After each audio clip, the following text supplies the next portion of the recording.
I gotta call up the big honcho. Why am I up here? You're going to introduce us to the No, you are. Wait. Hold on. We got the real boss here. She's the best of. This is so wonderful for everybody to be here, and it's so nice to show support for Thelma, and just so many good memories are in this room. It's incredible. So, Lee Dell isn't going to need my help here for a little bit, I hope. If you do, I'll come back. So, Lee Dell. Do you know basketball? Okay, my special job here is to introduce some guests. And I want to welcome to the big fat grief party. Would you please stand up or recognize? That's everybody. Oh, that's everybody? Oh, okay. To celebrate, yes, Jim's life. And this is a celebration of Jim's life.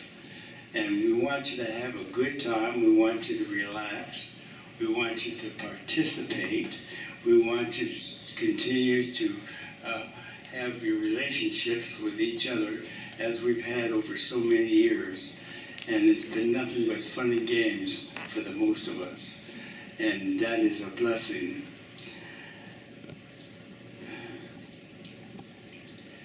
I want to introduce her and Sally. That's Salmas' brother.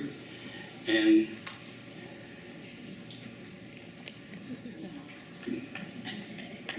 hold on. Sister-in-law. Thank you.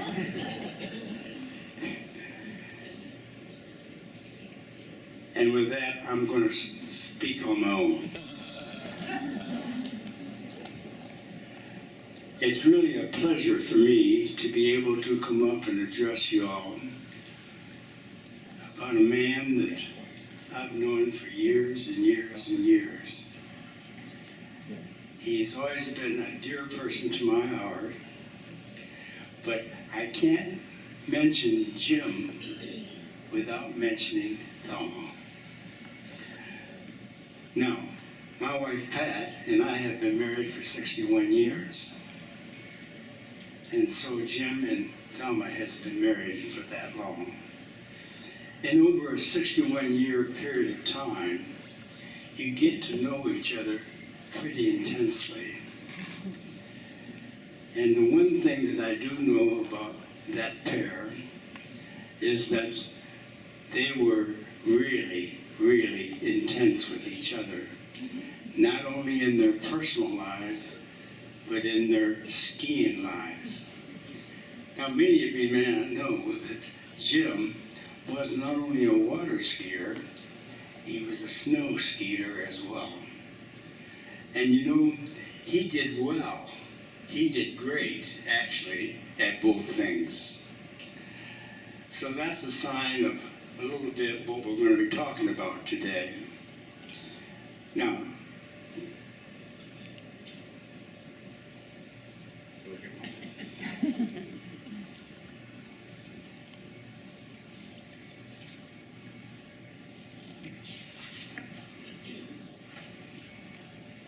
when you're talking about 61 years of marriage, you come down to something that I call a team.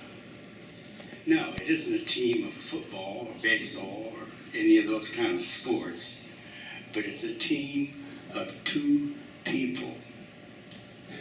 And Jim and Thelma were a team of two people. And when I talk about things today, I know we're celebrating Jim's passing, but when I talk about him, I can't hardly minimize Thelma because they were that close and we were that fond of them. So, the good times and the bad times were present, of course, in their lives, just like everyone else has had them over the years. It wasn't only in water skiing, but it was also in the gifts that they've been blessed by the Lord with, to share with each and every one of us that are here in this room. You know, the Lord puts a gift on us, and then it's what we do with that gift that counts. And it's very evident that they did put it into practice, and they did utilize them in relationships with y'all. So when I say gifts, then I'd have to think of the T in terms of team. Jim was a great trainer. He not only taught his wife, but he spent hours and hours of time with other people, training them about water skiing. And that isn't, as easy as it might sound. I can say it easily, but it's not. Because you've got all kinds of personalities when it comes to skiing on the water. And Jim just had a special way of getting that across to the people, that he helped to learn to trick and to jump and to slalom. And of course it was very evident in Thelma. So I'm talking about two people again. And the next thing was the E. The E was really for encouragement and energy. And Jim was an encourager. And he was full of pep and vigor, and he was full of all the things that are needed to get other people to want to participate in the sport that we all love so much. The energy was very evident. It was evident in Thelma, and it still is today. And that is a blessing. For as you have energy, you transfer it from people to people and from person to person. And that was very evident in that team. The next one was very important in life, and that would be the A. And that's attitude. There can be some real discerning times when you're a competitive water skier. And like I say, you can have good times and you can have bad times. But in any case, you're going to have times. And your attitude was so important in terms of how you approach the sport. Because the sport can be very demanding.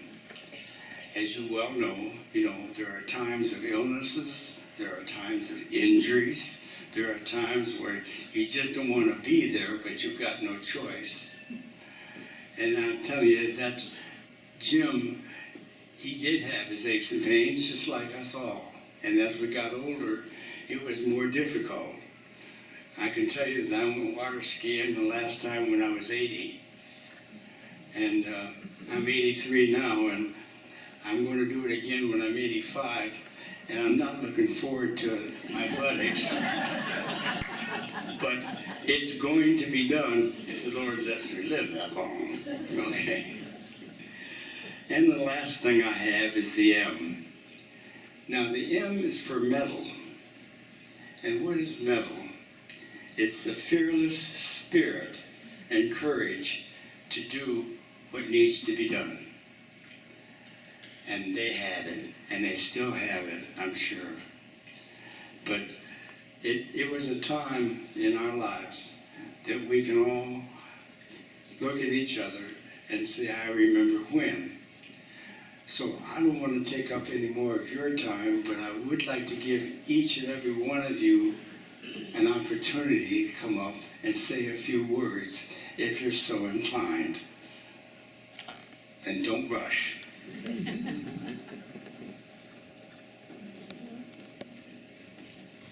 Thank you, Lee.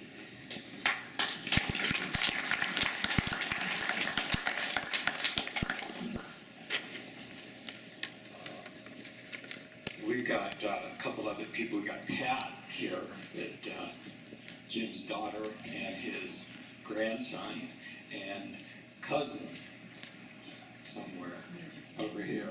So other family members here today we'd like to recognize.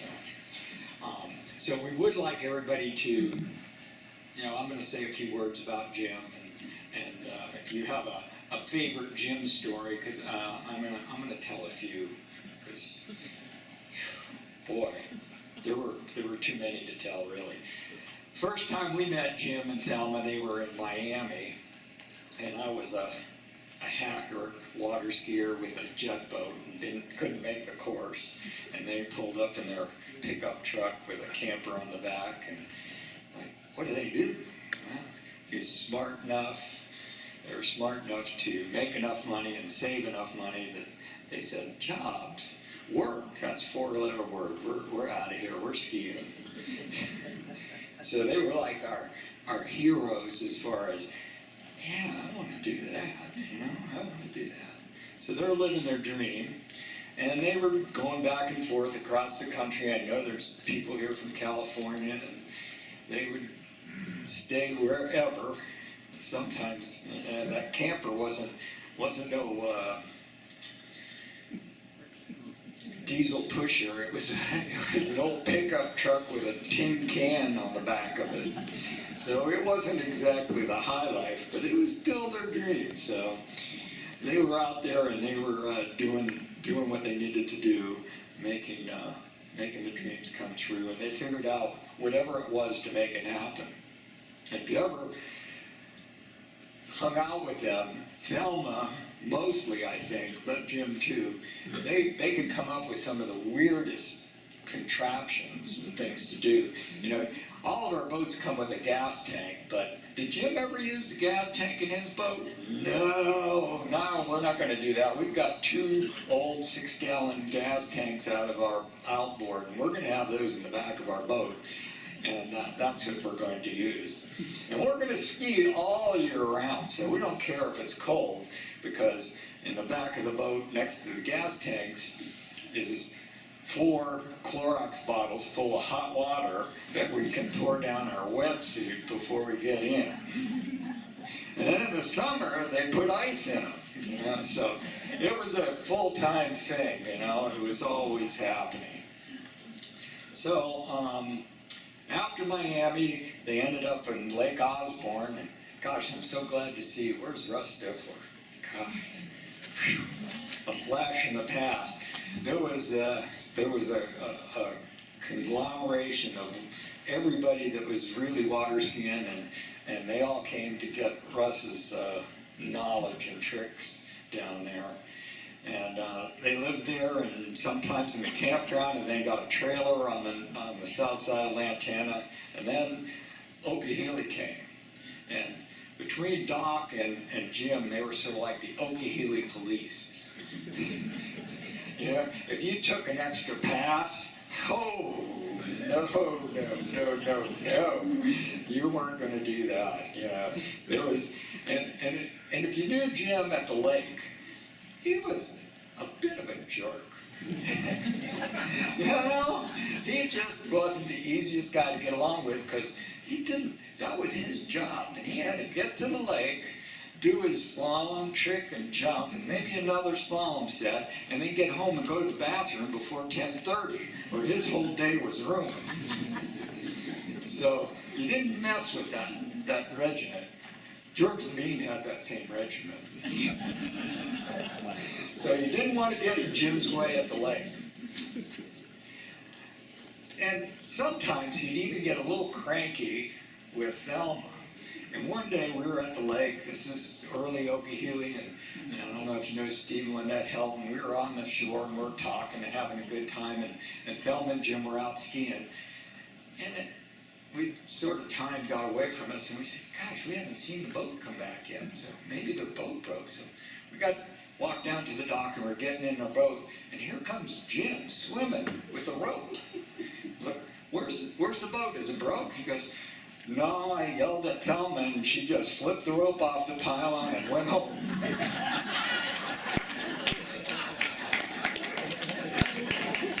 So that taught me a lesson. And so our number one rule in the household is don't piss off the boat driver. So we've known Jim and Thelma for 20 years then, but they moved into our neighborhood. I don't know, he must have been drunk or something one day, and I said, Jim, buy this house over here. And they came over to our house and went down the neighborhood and bought a house. And that's when we really got to know Jim and Thelma. And there was clearly two Jims. There was a Jim at the lake, and there was the Jim off the lake. And God, this guy knew everything. He knew about football, he knew about snow skiing, he knew about investing, he knew about everything. It was fun to be around. It really was, and I'm really glad they moved into our neighborhood. But the thing that amazed me most about Jim is, when people come to our neighborhood, they don't think that there's kids there, but there's a bunch of them. And they all gravitated to Jim's house. They'd come up to the door. Thelma, can Jim come out and play? and he'd teach them how to ski. He'd play with them. He'd tell them stories. He'd help them with their homework. He'd do whatever it took. And it was just so different from the Jim we saw at the lake. And so the last thing, I'm going to have to put the microphone down for this story, because this is, and I'm not, I don't claim to, this is not a perfect deal here, but there's sandhill cranes that live in our neighborhood a lot, and Jim would feed them. And if you know the sandhill cranes, they do this little dance when they want to mate or something. So Jim would go out in the backyard with the cranes, and they were hanging out with him. I'm not making the noise, I told you. So, Make the noise. I don't know what the noise is. So, I'm sure there's more stories out there, so we're here to have a good time. I want to, Joy has a one story she wants to tell about the kids, but we're here to celebrate his life. But I think it's important for us to remember that, hey, why don't we celebrate life while we're alive? So let's hang out, be kind, play nice, and have some fun. That's my motto. So thank you, guys. Hey, I'm literally not crying. First, you always cry. I just want to add a little PS to that, because what Jim did, I thought, with children was so unexpected for me. I was, honestly, a little fearsome. I thought Jim was so serious about things, and you just didn't want to, you didn't want to stir that pot too often right there. And I loved Jim, but I just, think him. But here's what happened. When they moved into the neighborhood, their house is right there on the lake. So Stuart and Jim, between the two of them, they were the monitors of all things Banyan Lakes. They would watch and, know what went on. So in the summers when I was off school, and I would borrow nieces and nephews from every sibling that would let me have them, and I would keep them for days or weeks, and we needed things to do, we would go water skiing. I would take them by myself out to the lake and have this boat full of kids to teach to ski. And Jim would watch from his yard, and he would occasionally be out there and applauding or whatever, and then he would invite the kids to come to his house, and he would talk to them about what they did and compliment them on their achievement, whether it was dropping a ski or learning to ski the course or the mini course, or just, it didn't matter what they learned. It was all an achievement that he celebrated with them, discussed it with them, gave them tips on what to do the next time when they were out there that they could improve. And then he took them into the Salmas living room, which is like a hall of fame, and pretty impressive for any child to see all of things that Jim and Thelma had achieved that were documented there. And then he would do the most amazing thing to me. He would take some of his medals that he was willing to part with, and he would do a medal ceremony for those kids to celebrate their massive achievement that they just made that was worthy of a medal. And he would give it to them, we would take a picture so it was real, and they got to take that medal home with them.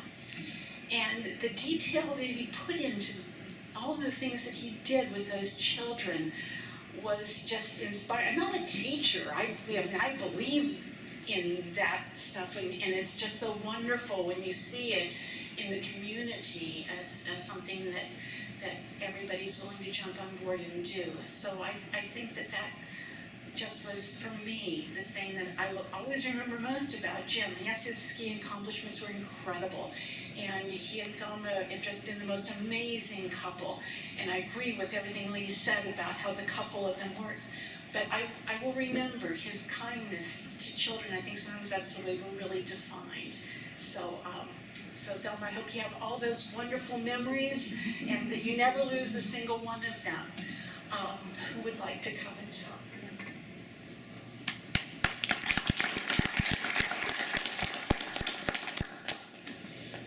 I'm Herb Brannon, and I'd like to say a few words about Jim, based on having been his brother-in-law for 60 years.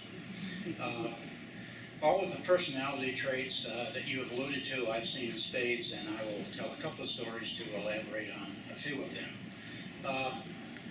Thelma and Jim got married in 1956, and my brother and I were 10 and 12, and Jim decided he wanted to take us skiing.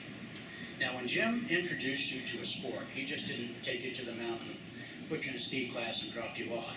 The next thing I knew, Jim had a couple of pairs of skis, and he had my brother and I on bare ground, doing side steps, climbing hills, doing kick turns, doing all of the things he thought we might have to do before we ever got to the snow. And these skis in that era were like this, and I can remember being out there in the yard doing kick turns, which if you don't snow ski, you pick one ski up, plant the tail, spin it around 180 degrees and bring the other one around. And you don't do that all that often, but it was very important to Jim. So we decided to go skiing in New Hampshire at